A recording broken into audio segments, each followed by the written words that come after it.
Oke, selamat pagi, selamat siang, sore, dan selamat malam untuk semuanya. Hari ini kita perkuliahan hubungan lingkungan dan makhluk hidup ya. Temanya tentang organic farming atau pertanian organik. Apa itu pertanian organik? Eh, Singkatnya akan kita jelaskan di pertemuan kali ini. Untuk detail lebih jelasnya nanti kita akan ada pertemuan selanjutnya mengenai teknis lebih detail. Oke. Saya akan mulai dari pernyataan Sir Albert Howard ya.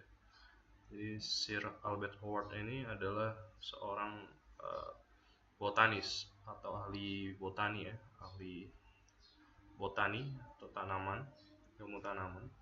Dia mengatakan seperti ini, the health of soil, plant, animal, and man is one and indivisible gitu ya. Maksudnya apa? Kesehatan tanah, tanaman, hewan, dan manusia itu satu dan tidak dapat terpisahkan gitu ya. Jadi kesehatan si manusia, kesehatan si tanaman itu tergantung dari kesehatan tanamannya atau kesehatan tanahnya gitu ya, ataupun kesehatan hewan hewannya ya, hewan dengan manusia gitu ya. Jadi saling berhubungan satu sama lain. Gitu. Kenapa? Karena ketika manusia memakan hewan yang katakan tidak sehat gitu ya, otomatis si manusia tersebut akan jadi sakit juga ya, atau tidak sehat juga. Gitu juga tanaman gitu ya, tanaman dengan tanah gitu ya. Ketika suatu tanaman ditanam dengan tanah yang unsur haranya sedikit dibandingkan dengan unsur haranya banyak, uh, pertumbuhan dan kesehatannya itu akan terlihat jelas berbeda gitu ya. Begitu juga ketika ditanam di tanah yang rusak, otomatis tanamannya juga akan menjadi rusak. Begitu juga hewan dan tanaman, ketika uh, hewan memakan tanaman yang berpenyakit, otomatis kesehatan hewan itu akan uh, terganggu ya gitu ya. Oke, jadi semuanya satu dan tidak dapat terpisahkan. Itu dikatakan Sir Albert Howard. Dia di sini adalah father organic farming ya, organic agriculture. Jadi si Sir Albert Howard ini mengenal modern organic agriculture mulainya itu ketika dia mengamati teknik bercocok tanam di India gitu ya. Jadi dulunya si Albert Howard ini banyak melakukan penelitian di India gitu. Jadi dia mengamati bahwa ternyata mengapa petani-petani di India itu banyak yang menggunakan ulang gitu ya, uh, sisa-sisa serasahnya atau sisa-sisa tanamannya gitu ya, bagian tanaman yang tidak terpakai digunakan ulang untuk cocok tanam gitu ya. Dan hasilnya ternyata pada waktu itu masyarakat di sana merasakan hasil yang baik gitu ya. Dan akhirnya Sir Albert Howard ini meneliti lebih dalam lagi, dan ternyata si ampas atau si sisa-sisa tanaman yang tidak bagian tanaman yang tidak digunakan tersebut memiliki unsur-unsur hara gitu ya. Jadi ketika diletakkan begitu saja di tanah atau uh, digunakan kembali, itu terjadi recycle unsur-unsur hara yang ada sebelumnya dari bagian dari tanaman yang tidak digunakan tersebut gitu ya. Makanya banyak penelitian si Albert Howard ini terkait dengan kesehatan tanah gitu ya, pengaruh tanah terhadap uh, kesehatan tanaman gitu ya, pengaruh teknik bercocok tanam yang sehat terhadap manusia, produk pertanian yang akan dimakan manusia dan lain sebagainya gitu. Dan hal tersebutlah yang melandasi asal muasal dari modern organic farming atau modern organic agriculture ya. Jadi si Sir Albert Howard ini adalah foundernya gitu ya, atau father of modern organic agriculture. Nah, sistem pertanian organik sendiri itu seperti apa gitu ya? Jadi sistem pertanian organik ini seperti yang ditemukan oleh Sir Albert Howard tadi, itu sebenarnya intinya tujuannya adalah untuk meningkatkan dan mengembangkan kesehatan agroekosistem gitu ya. Apa saja konteksnya agroekosistem, termasuk itu keanekaragaman hayati. Jadi keragaman suatu spesies itu tetap terjaga gitu ya. Atau siklus biologi ya, siklus biologi itu maksudnya uh, apa uh, hayati, misal satu produk itu di recycle ulang gitu ya melalui siklus-siklus biologi. uh, bisa berupa siklus nitrogen, siklus ya, dan siklus biologi lainnya gitu ya, atau siklus hayati lainnya gitu ya. Dan ada juga aktivitas biologi tanah gitu ya. Nah, ini macam-macam, dan intinya sistem pertanian organik itu adalah tujuan utamanya untuk meningkatkan dan mengembangkan kesehatan agroekosistem gitu ya. Kalau orang banyak bilang sistem pertanian organik itu yang tidak menggunakan pupuk ya, bahan kimia gitu ya, tidak menggunakan apa namanya eh, cairan-cairan pupuk kimia atau pestisida kimia gitu ya, dan lain-lain macam-macam ya. Tapi intinya tujuannya untuk meningkatkan dan mengembangkan kesehatan agroekosistem kalau sistem pertanian organik ya. Nah, ini yang pada umumnya ya.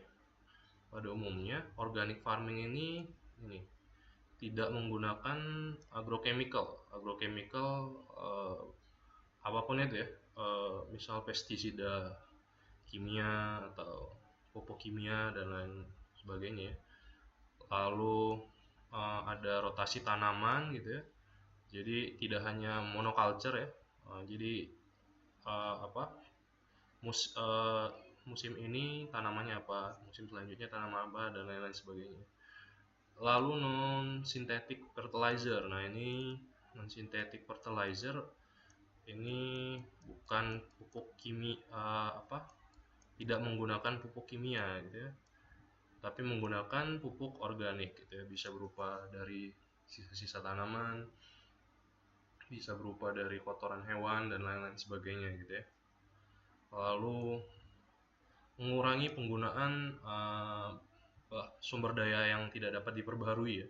Nah, ini banyak ya, bisa berupa bahan bakar fosil ya. Jadi ketika uh, apa sistem pertanian dijalankan, tidak terlibat penggunaan bahan-bahan bakar yang uh, bahan bakar fosil gitu ya misalnya. Nah, jadi konteksnya sebenarnya panjang gitu ya, tidak hanya sekedar tidak menggunakan pupuk kimia atau tidak menggunakan bahan kimia, ya, tapi macam-macam ya. Uh, ada juga yang tidak menggunakan GMO ya. GMO ini genetic modification organism ya. Jadi tidak menggunakan benih yang uh, genetika susunan uh, gennya sudah dimodifikasi. Jadi tidak menggunakan benih yang itu ya. Jadi menggunakan benih yang murni ya, yang dari uh, tanpa GMO, tanpa genetik modifikasi gitu ya. Lalu menggunakan sumber daya lokal gitu yang ada gitu ya. Misal kalau pestisida atau sebagai pengusir hama atau organisme pengganggu tanaman, itu biasanya menggunakan musuh alami gitu ya, atau menggunakan yang bahan organik ya gitu ya. Nah, ini inputnya ini ya, dan outputnya itu berupa penggunaan energi yang sedikit gitu ya, lalu mengurangi soil loss. Jadi unsur-unsur hara yang ada di tanaman ini tidak hilang gitu ya, jadi tetap terjaga gitu kesehatan tanahnya gitu ya. Lalu organisme baik flora, fauna, mikrobia di tanah itu keanekaragamannya tetap terjaga, lalu meningkatkan unsur-unsur organik di tanah gitu ya. Nah, ini kan sangat bagus untuk pertumbuhan tanaman, lalu meningkatkan kapasitas uh, water holding capacity gitu ya. Nah ini juga hasil dari organic farming dan juga mengurangi konsumsi penggunaan air gitu ya. Macam-macam gitu. Intinya seperti yang saya bilang sebelumnya, organic farming ini bertujuan untuk menjaga agroekosistem, uh, kesehatan agroekosistem, dan juga mengembangkan apa keanekaragam hayati yang ada di dalam satu agroekosistem tersebut gitu ya. Jadi tidak hanya berorientasi pada hasilnya saja gitu ya. Dalam organic farming sendiri ini sebenarnya uh, macam-macam ya, banyak ya standarnya ya. Baik di Indonesia ataupun di luar negeri itu macam-macam standarnya gitu. Jadi ini sebenarnya inputnya ini hanya yang umum gitu ya, yang pada umumnya itu seperti ini gitu. Nah nanti kita akan lihat di Indonesia sendiri punya standar yang unik gitu ya. Misal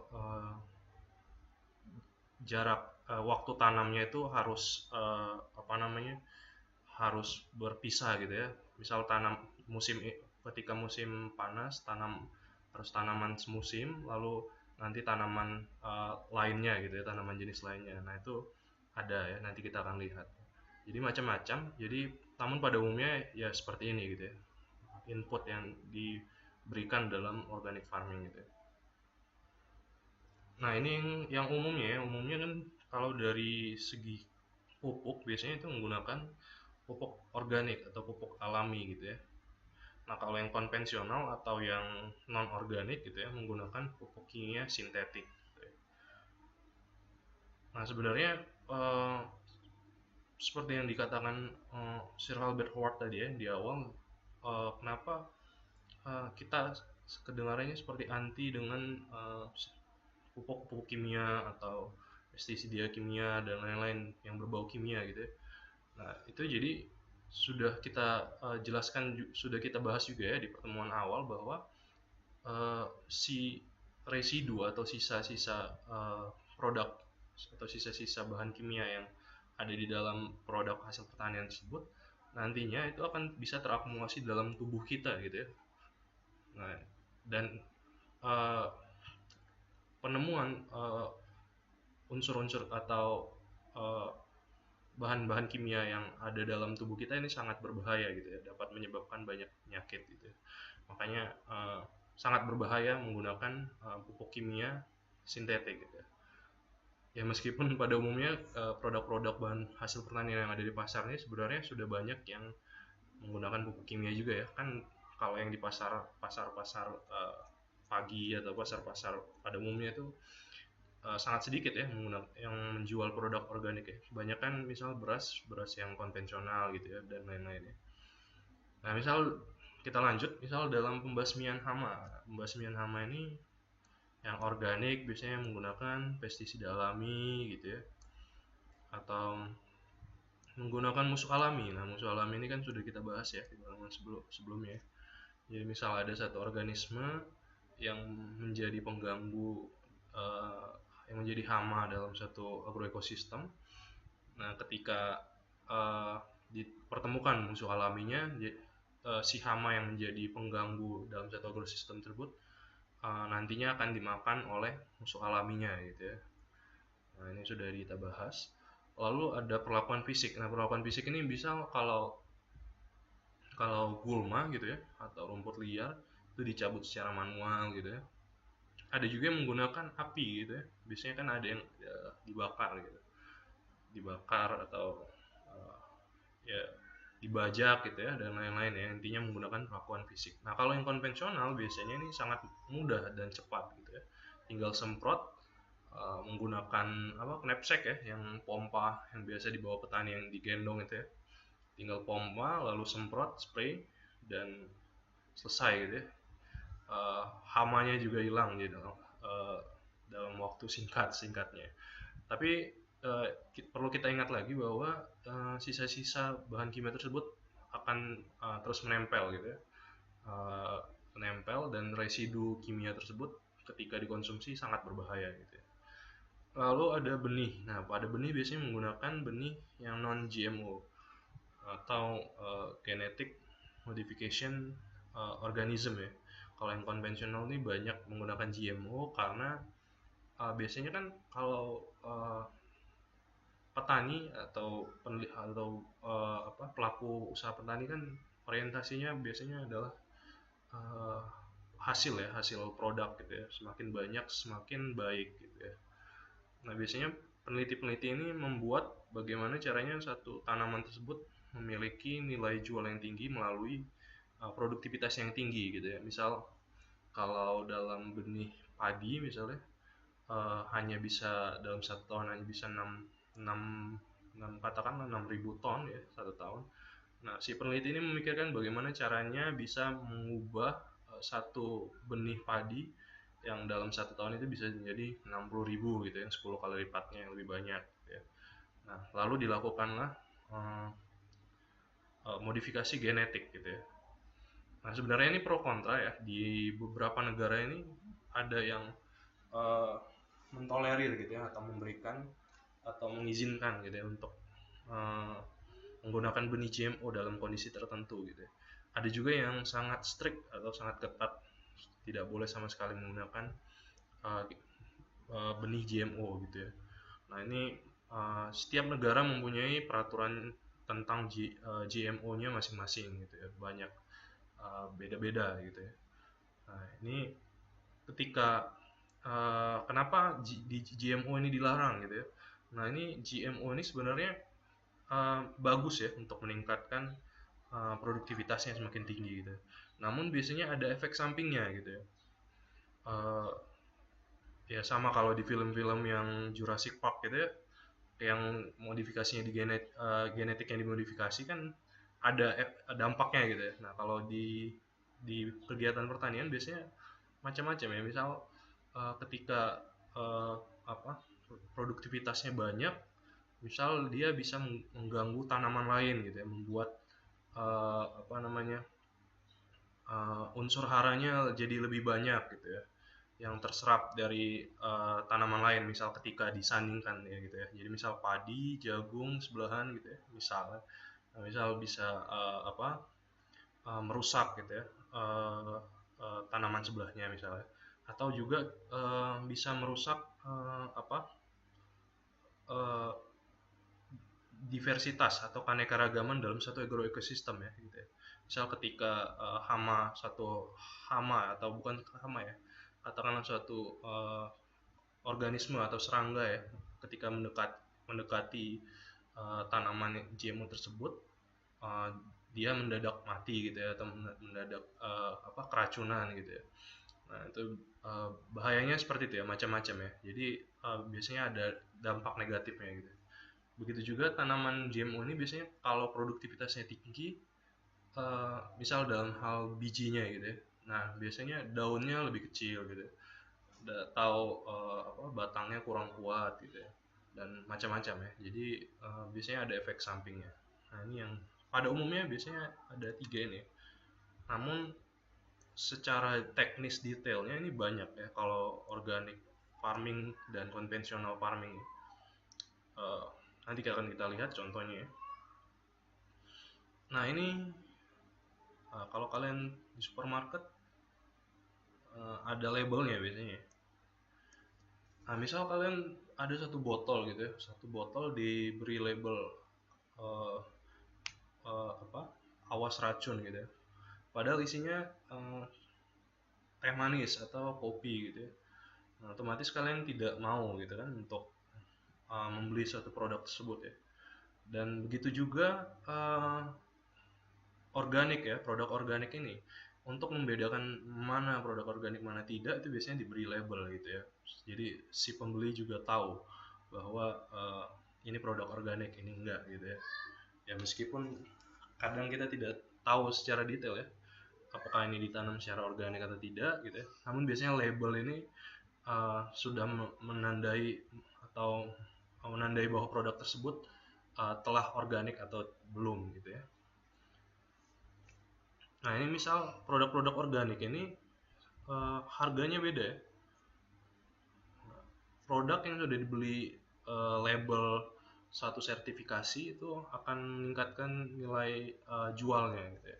Misal produk halal gitu ya, yang ini belum halal, yang ini sudah halal, itu nanti nilai jualnya pasti akan berbeda gitu ya. Begitu juga yang organik gitu ya. Organik misal apel gitu ya, ini 2,49 dolar, yang konvensional yang belum di label tuh hanya 1,99.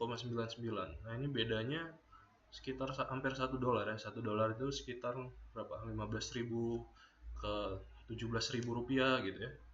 Nah ini range-nya cukup jauh ya. Nah ini misal jeruk 5,99 dolar, ini 4,5 ya.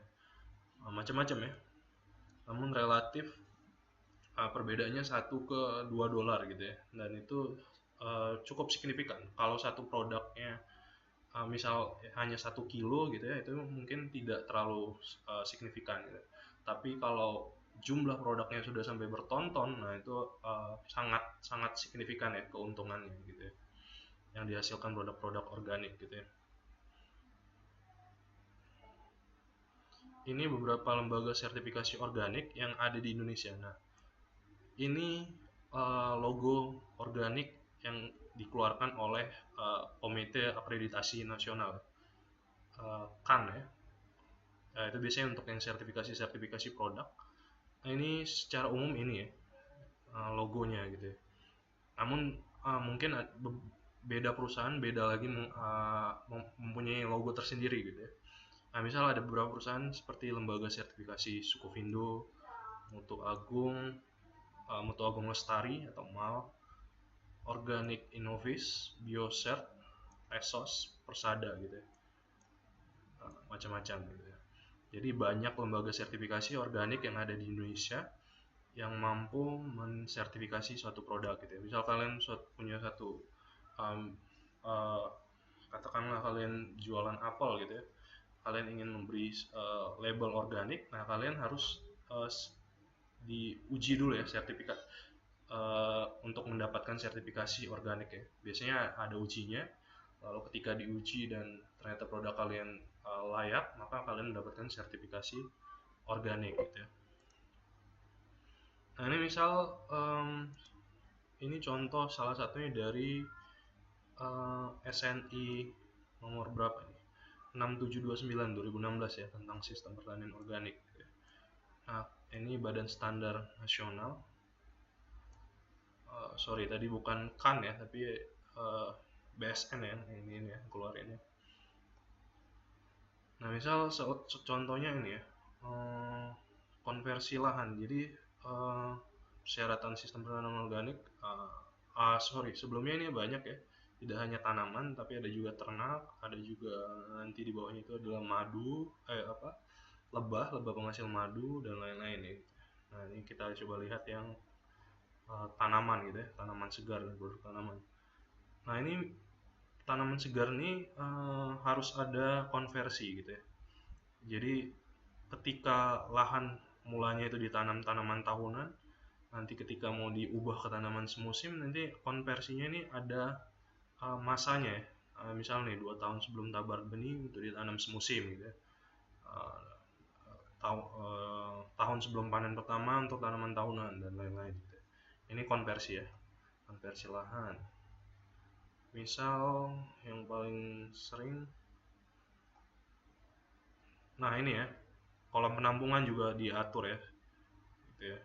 Jadi diberi filtrasinya agar terhindar dari kontaminan ya. Nah, biasanya filtratnya menggunakan tanaman enceng gondok gitu ya, untuk mengurangi kontaminasi. Nah ini misal penyiapan lahan dengan cara pembakaran itu dilarang gitu ya. Mungkin pembakaran menimbulkan emisi CO2 dan mengganggu agroekosistem gitu ya. Nah ini macam-macam ya. Nah ini yang dikeluarkan, ini yang tanaman ya, yang ternak ya, produk ternak. Nah ini yang dikeluarkan oleh Badan Standarisasi Nasional. Nah mungkin lembaga lain punya standarnya masing-masing gitu ya.